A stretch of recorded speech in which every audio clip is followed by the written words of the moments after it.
네, 안녕하세요. 저는 물방 초반 리더 강춘호입니다. 그래서 저희가 물방 초반 대표해서 상권에 또 연예신의 빛을 전하는 사람 상권에서 가장 은혜 받은 저를 나누는 시간에 제가 참여하게 되었습니다.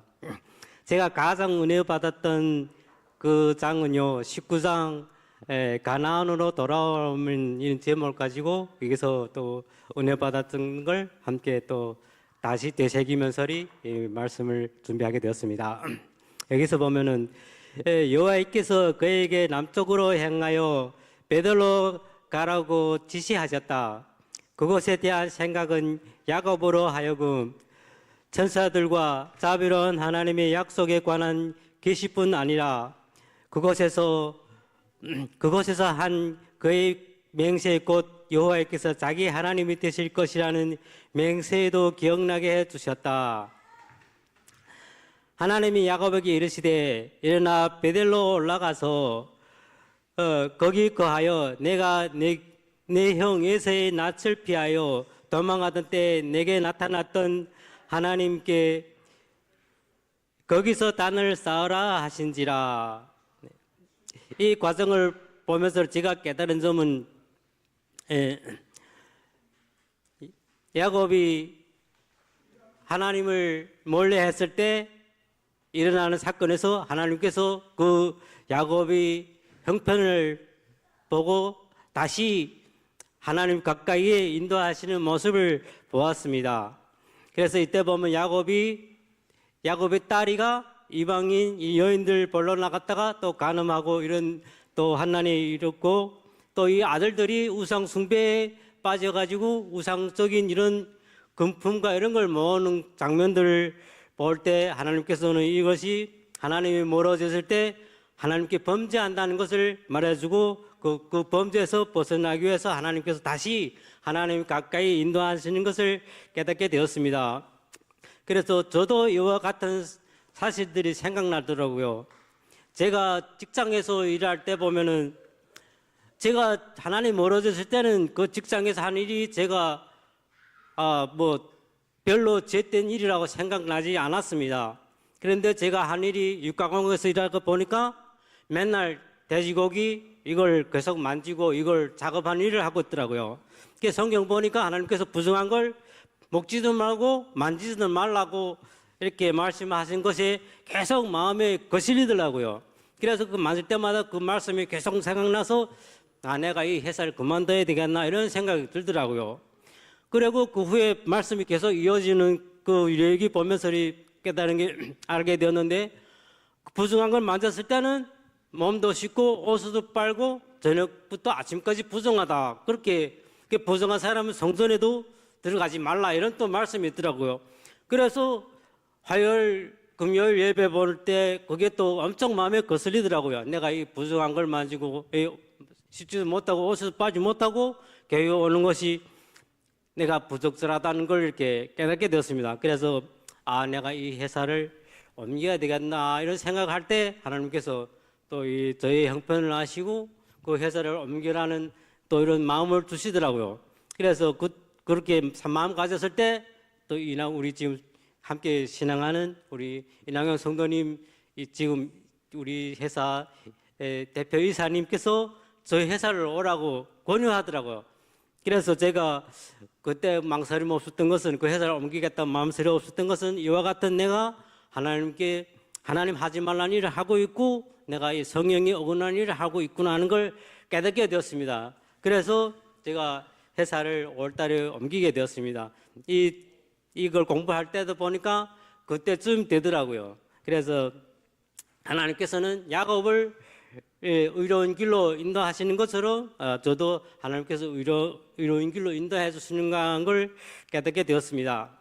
그래서 이 5절에 보면은 우리가 일어나 베들로 올라가자 나의 환난 날에 내게 응답하시며 나의 가는 길에서 나와 함께 하신 하나님께 내가 거기서 단을 쌓으려 하노라 하며 저도 야곱과 같이 이런 생각으로 늘 하나님의 편에서 또 하나님이 가까이 있는 곳에서 베드로 같은 곳에서 온전히 영원히 평생 하나님만 섬기며 온전히 따라갈 것을 결심합니다.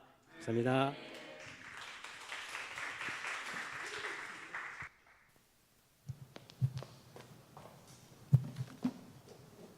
안녕하세요. 행복한 안식일입니다.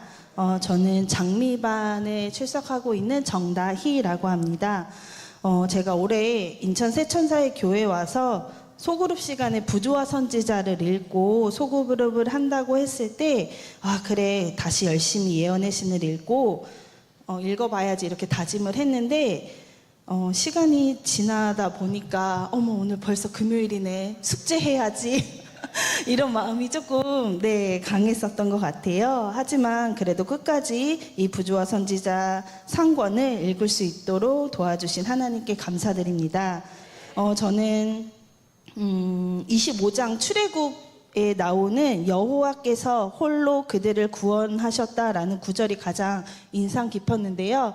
그 홀로라는 말에 정말 유일하신 하나님이 생각이 났고 위대하고 전능하신 하나님께 의지하면서 살아갈 수 있다는 말씀에 힘이 있었던 것 같습니다.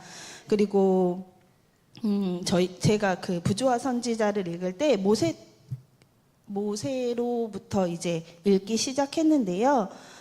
이 책을 읽으면서 여러 인물들이 나옵니다. 그 인물들 속에서 배운 게 많았습니다. 저는 모세의 어머니 요게벳을 통해 아이를 어떻게 키워야 하는지, 부모의 가르침이 자식에게 얼마나 큰 영향을 주는지 배웠습니다. 모세를 통해서는 인내하는 법과 생명책에서 자기의 이름을 빼달라고 말할 수 있었던 그런 이타적인 사랑을 배웠습니다. 또한 이스라엘 백성을 통해서는 때때로 나의 이기심을 채우기 위해 하나님께 기도하는 나를 드러내고 하나님께 순종하지 못하는 저를 뒤돌아볼 수 있었습니다. 그리고 그러한 이스라엘 백성에게 만나도 주시고 구름기둥, 불기둥으로 따뜻하고 어둡지 않게 인도하시는 하나님을 통해 끝까지 사랑하시는 하나님을 느꼈습니다. 그리고 이 책을 읽으면서 저희 가정에게 가장 큰 변화가 생겼는데요. 저희가 결혼한 지 11년이 되었는데 올해 처음으로 이 책을 같이 읽으면서 성경에 관한 이야기를 처음 해보게 되었습니다.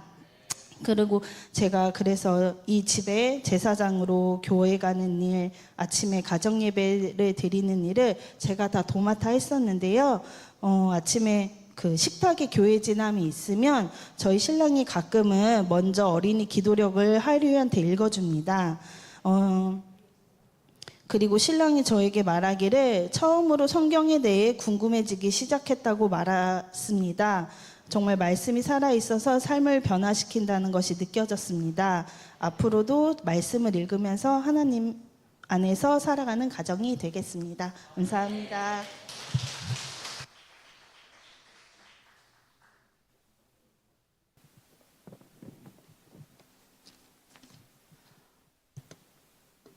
안녕하세요. 수소나반 반원 박순덕 집사입니다.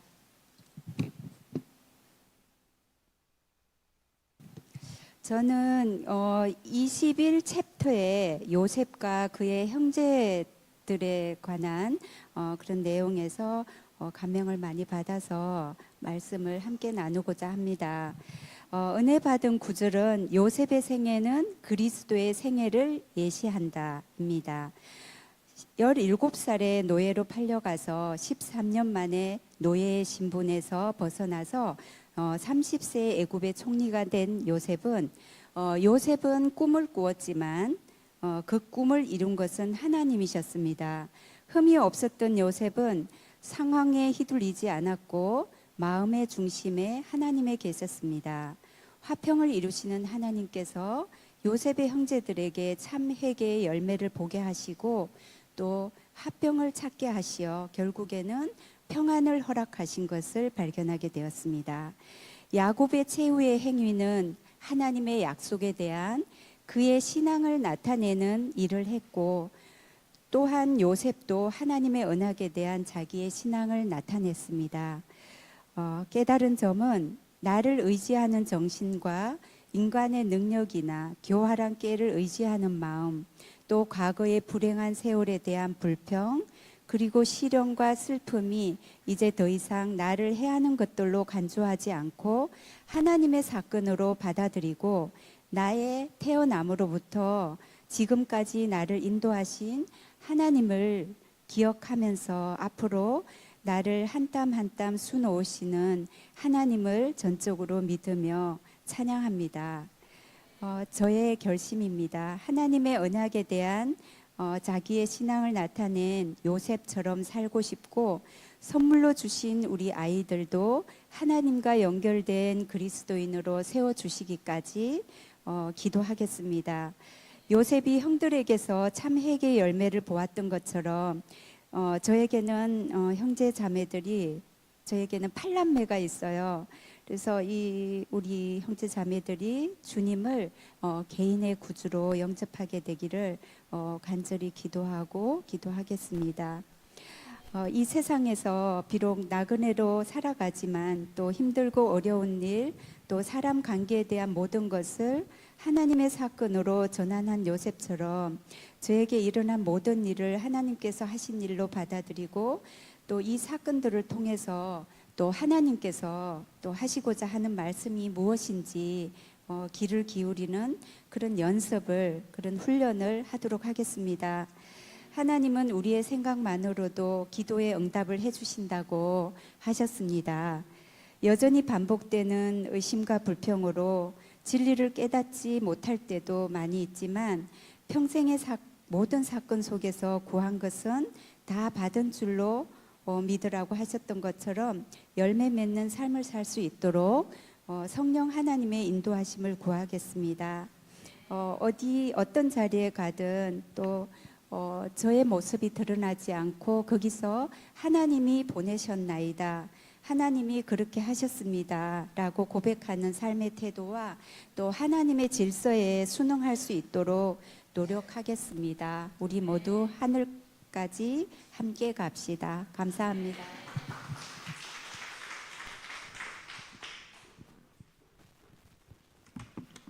안녕하세요. 저는 이번 부조화 선지자를 읽으면서 읽으면 읽수록 저의 그런 잿된 모습들이 보이고, 제가 얼마나 하나님한테 부족한 자녀이고 불충성한 자녀임을 제가 날마다 깨닫고 있습니다. 저는 15장 이삭의 결혼에 나오는 그 구절이 있는데요. 참된 사랑이란 충동으로 생겨나고 심한 시련을 만나면 갑자기 시들어버린 그런 사랑과는 성격상 전혀 다른 고상하고 거룩한 원칙이다라는 그런 문구가 있어요. 그래서 제 자신을 한번 다시 돌아봤어요. 정말 나는 다른 사람들, 우리 세천사교회 성도님뿐만 아니라 우리 자녀들, 가족들을 진심으로 사랑하고 있는가? 그 질문을 해봤을 때 전혀 그렇지 않다라는 거를 제가 또 다시 한번 느꼈습니다. 이번에 하평이가 분가를 하면서 제가 이제는 그 같이 있는 여자친구 전화번호를 물어봤을 때 하평이가 잘 안 가르쳐 주더라고요. 그래서 속으로 괘씸했어요. 이게 엄마랑 살 때는 엄마한테 참 잘하는 것 같은데 막상 분가를 해서 내가 앞으로 이제 부인 될 사람한테 내가 무슨 며느리 될 사람한테 해코지를 할까? 그런 생각으로 나한테 전화번호를 안 가르쳐 주나 하고 좀 괘씸한 생각이 들었어요. 그러면서 속으로 나는 쿨한 사람인데 이런 생각도 가지면서 한편으로는 또 그런 마음을 갖더라고요. 그러면서 제가 정말 내가 하나님을 사랑하는 자녀인가? 정말 내가 하나님을 사랑하면서 우리 아이들을 대하는가? 이런 생각을 할 때 그렇지 않다는 거를 제가 느꼈어요. 그래서 오늘 이 챕터 이삭의 결혼을 통해서 정말 어떤 사건이 조그만 거든 큰 거든 내가 정말 주님을 진심으로 사랑한다면 다른 사람들의 모든 것들을 제가 끌어안을 수 있는 그런 사람이 돼야 되겠다라는 그런 생각을 했습니다. 여러분들에게도 제가 가끔가다 우리 교인들에게도 조금 그렇게 사랑을 베풀지 못한 거 이 점 여기서 정말 진심으로 제가 용서를 구하고요. 또 앞으로 제가 또 어떻게 또 마음이 변해서 또 하나님 사랑을 잘 나타나지 못했을 때는 그때 저에게 정복희 집사 이거는 내가 좀 마음에 안 들어 이런 거에 대해서 좀 가르쳐 주시면 제가 즉시 고치고 또 여러분들을 정말 사랑하는 그런 주님의 자녀로 더 거듭나도록 노력하겠습니다. 감사합니다. 헌금 소개하겠습니다. 오늘 9월 7일 행복한 안식일 우리 하나님께 감사 헌금